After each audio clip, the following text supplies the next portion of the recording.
Sir Chandrababu Naidu గారు రేవంత్ రెడ్డి గారికి లేఖ రాయడం జరిగింది సార్. అంటే రాష్ట్ర విభజన తర్వాత ఉమ్మడి సమస్యలు ఉన్నాయి కదా, వాటి పరిష్కారం కోసం కలుద్దామని చెప్పేసి ఆయన ఒక లేఖ అయితే రాశారు. దానికి రేవంత్ రెడ్డి గారు కూడా అనుకూలంగానే స్పందించారు. జూలై 6 ఏమో కలవబోతున్నారు సార్. మరి మీటింగ్ అంటే సీఎం లైన్ తర్వాత ఇద్దరు కూడా కలవడం ఇదే మొదటిసారి కాబట్టి ఎలా ఉండబోతుంది? మరి ఉమ్మడి సమస్యలు ఏవైతే ఉన్నాయో నిజంగా ఏ సమస్యలు పరిగణలోకి వీళ్ళు తీసుకుంటారు? దీనిపైన మీ ఒపీనియన్ సార్.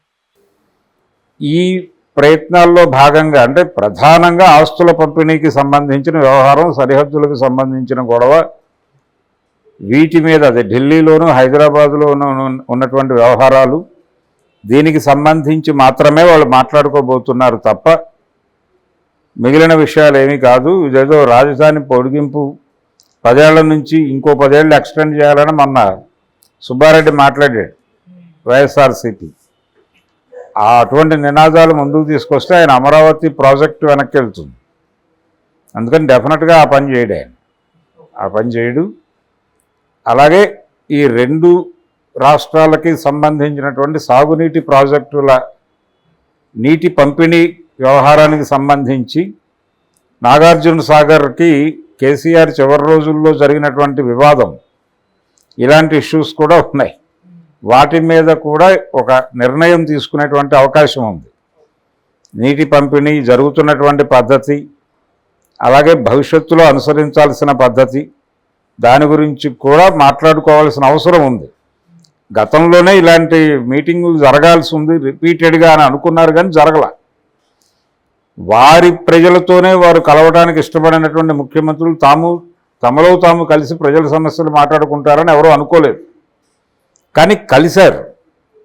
కలిసిన సందర్భంలో జగన్మోహన్ రెడ్డి 1-2 సార్లు బయటకు వచ్చి మీడియాతో మాట్లాడాడు, కానీ కేసీఆర్ గారు మాట్లాడలేదు. రెండోది, ఆయన చివరి రోజులు అంటే ఆయన ముఖ్యమంత్రిగా అధికారం కోల్పోతున్నటువంటి దశలో అధికారం కోల్పోయినటువంటి కేసీఆర్ గారికి బాత్రూంలో కాలు విరిగి జారిపడటం వలన వచ్చినటువంటి ఇబ్బంది సందర్భంగా ఆయన్ని పరామర్శించడానికి ముఖ్యమంత్రి హోదాలో జగన్మోహన్ రెడ్డి వచ్చినప్పుడు కూడా ఇక్కడ రేవంత్ రెడ్డిని విష్ చేసేటువంటి ప్రయత్నం కానీ కలిసే ప్రయత్నం కానీ చేయలేదు. సో వీళ్ళిద్దరికీ ఉమ్మడి శత్రువుగా జగన్మోహన్ రెడ్డి ఎస్టాబ్లిష్ కావటం అనేది కూడా చూసాం మనం. సో తనని కలవడానికి సుముఖత వ్యక్తం చేయనటువంటి, ఒక రకంగా పోజు కుట్టాడేమో అనిపించినటువంటి జగన్మోహన్ రెడ్డిని ఓడించిన నాయకుడిగా తమ నాయకుడిని చూస్తున్నాడు రేవంత్ రెడ్డి. సో ఈ కారణాలన్నిటి రీత్యా వీళ్ళిద్దరికి ఒక సుహృద్భావపూరిత వాతావరణం ఉంది. ఎన్నికలలో వీళ్ళ కార్యాచరణ కూడా ఒక ఐక్య నిర్ణయంతో జరిగినట్టుగానే మనం చూసాం. ఆయన తెలంగాణ అసెంబ్లీ ఎన్నికల్ని పక్కన పెట్టేశాడు, తెలుగుదేశం పార్టీని పోటీకి పెట్టలా. ఈ పెట్టకపోవడం వలన తెలుగుదేశం పార్టీ ఓట్ బ్యాంక్ కొంత ఇటువైపుకి జరిగేటువంటి ప్రయత్నం చేశారు, అది ఉపయోగపడింది.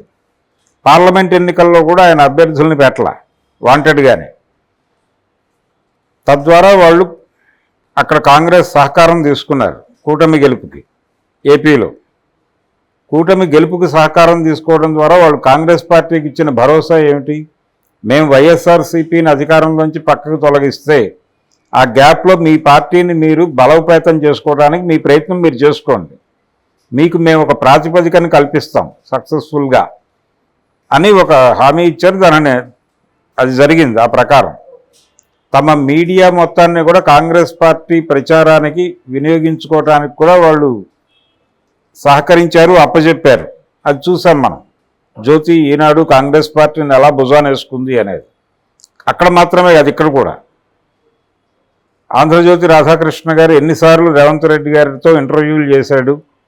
ప్రభుత్వ నిర్ణయాలను ప్రజల్లోకి పంపు చేయడానికి తెలుగుదేశం మీడియా ఇక్కడ కాంగ్రెస్ పార్టీతో కలిసి ప్రయాణించినటువంటి విధానం ఏమిటి అనేది మనకు అర్థమవుతుంది క్లియర్గా. కాబట్టి మిత్రపక్షాల నాయకులు కలుస్తున్నట్టుగానే చూడాలి దీన్ని. ఆయన బీజేపీతో ఉన్నాడు. బీజేపీ కేంద్ర స్థాయిలో కాంగ్రెస్కి భిన్నంగా, అంటే కాంగ్రెస్తో పోటీ పడుతోంది, కాంగ్రెస్ బీజేపీతో పోటీ పడుతోంది జాతీయ స్థాయిలో. అవి 2 వైరిపక్షాలు అయినప్పటికీ ఇక్కడ మిత్రపక్షాలుగా వ్యవహరిస్తున్నారు. అందుకనే చంద్రబాబు నాయుడిని కొంచెం ప్రత్యేక కేటగిరీలో ఉంచి మోడీ గారు చూస్తున్నాడు. పవన్ కళ్యాణ్ అనే వ్యక్తి ద్వారా చంద్రబాబు నాయుడుకి ఒక చెక్ పెట్టేటువంటి ఒక స్కీమ్ ఉంది ఆయన బుర్రలో. ఇది మితిమీరితే అప్పుడు ఆ ప్రోగ్రాం మొదలు పెడతాడు ఆయన. ఆపరేషన్ పవన్ కళ్యాణ్ అనేది మొదలు పెడతాడు. అది మొదలు పెట్టకుండా ఉండటానికి వీళ్ళు ఏ మేరకు ఉండాలో ఆ మేరకు ఉండాలని కూడా చంద్రబాబు నాయుడు చాలా కేటగారికల్గా ఉన్నాడు. ఆయన నిన్న ఒక మాట అన్నాడు, 4.0 నేను ఇప్పుడు అన్నాడు. అంటే 4వసారి సరికొత్తగా చంద్రబాబు గతంలో ఎన్నడూ మింగిల్ కాని పద్ధతిలో జనంతో మింగిల్ అవుతున్నాడు ఆయన. గతంలో అధికారుల మీద ఒంటికాలతో జనం సమక్షంలో లేవటం ద్వారా హీరోయిక్ ప్రొజెక్షన్ ఇచ్చే ప్రయత్నం చేశాడు ఆయన. అది ఇప్పుడు చేయట్లా. తన పార్టీలో తన మీద నెగిటివ్గా మాట్లాడిన వాళ్ళని కూడా క్షమాగుణంతో హక్కును చేర్చుకుంటున్నాడు తప్ప మీదపడి కరవటం లేదు. ఈవెన్ అచ్చెన్నాయుడు పార్టీ గురించి బయట మాట్లాడిన మాటలు ఆయన దృష్టికి వెళ్ళినప్పటికీ అతన్ని హక్కును చేర్చుకున్నాడు తప్ప నిరాదరించలేదు. ఇలా మారిన చంద్రబాబును చూస్తున్నాం మనం. చాలా తొందరగా సమస్యలన్నీ పరిష్కరించేస్తున్నాడు. ఇతను ఏదో పరిపాలన చేస్తున్నాడు. పరిపాలన అనేది కేవలం మీటలు నొక్కటం, ఇంట్లో కూర్చోవటంగా చూపించారు వాళ్ళు జగన్మోహన్ రెడ్డి. అది కాదు పరిపాలన అంటే. రోజువారీ యాక్టివిటీ ఉండాలి, ఒక పొలిటికల్ ప్రోగ్రాంలో ప్రభుత్వం ఇన్వాల్వ్ అయి ఉండాలి అనేటువంటి విషయం, ప్రజలతో మింగిలై నడవాలి, ప్రజల అభిప్రాయాలు తీసుకుంటూ నిర్ణయాల్లో అది ప్రతిఫలిస్తున్నట్టుగా ఒక ప్రొజెక్షన్ ఇవ్వాల్సిన అవసరం ఉంది అనేది చంద్రబాబు గుర్తించి చేస్తున్నాడు. ఇది అందుకనే తనే లేఖ రాశాడు. తనే లేఖ రాసి దాని సారాంశం 2 రాష్ట్రాల మధ్య అపరిష్కృతంగా ఉన్నటువంటి ఆస్తుల పంపిణీ వ్యవహారాలు, ఇతర సమస్యలకి సంబంధించినటువంటి కొన్ని నిర్ణయాలు తీసేసుకుని 10 ఏళ్ల పాలనలో జరగనటువంటి ఒక నిర్ణయాన్ని మేము తీసుకున్నాము 2 రాష్ట్రాలకి ఉపయోగపడే పద్ధతులు అనేది ప్రజల్లో పంపు చేయటం ఇప్పుడు ప్రోగ్రాం. ఇది ఇక్కడతో తెగుతుంది అక్కర్లేదు. దానికి ఒక అంకురార్పణ వేస్తారు. అంటే ఒక ప్రాతిపదిక నిర్మించడం కోసం రేపు 6వ తారీఖు సమావేశం అవుతున్నారు. దీని అవుట్కమ్ నుంచి భవిష్యత్తు ఆధారపడి ఉంటుంది. ఇది ఒక మీటింగ్తో తేలే వ్యవహారం కాదు. వీళ్ళు దశల వారీగా కలిసి ఆంధ్ర, తెలంగాణ, తెలుగు రాష్ట్రాల మధ్య ఉన్నటువంటి అనేక విషయాలు, ఆస్తుల పంపిణీతో సహా ఇతర విషయాలు కూడా చర్చించి కొన్ని నిర్ణయాలు తీసుకుని ప్రజల మెప్పు పొందాలి అనేటువంటి మూడ్లో ఉన్నారు. ఈ రాజధాని కొనసాగింపు అనేది డెఫినెట్గా వీళ్ళ చర్చల్లో రాదు. ఎందుకంటే అమరావతి ప్రాజెక్ట్ అనేది కీలకం కాబట్టి ఆయన ఆ ప్రాజెక్టు మీద దృష్టి కేంద్రీకరిస్తున్నాడు. దాని నుంచి మళ్లింపు ఉండదు. రెండోది, ఆల్రెడీ ఇక్కడ తెలంగాణలో ఏ డిపార్ట్మెంటు లేదు, అన్నీ వెళ్ళిపోయినాయి ఆల్మోస్ట్.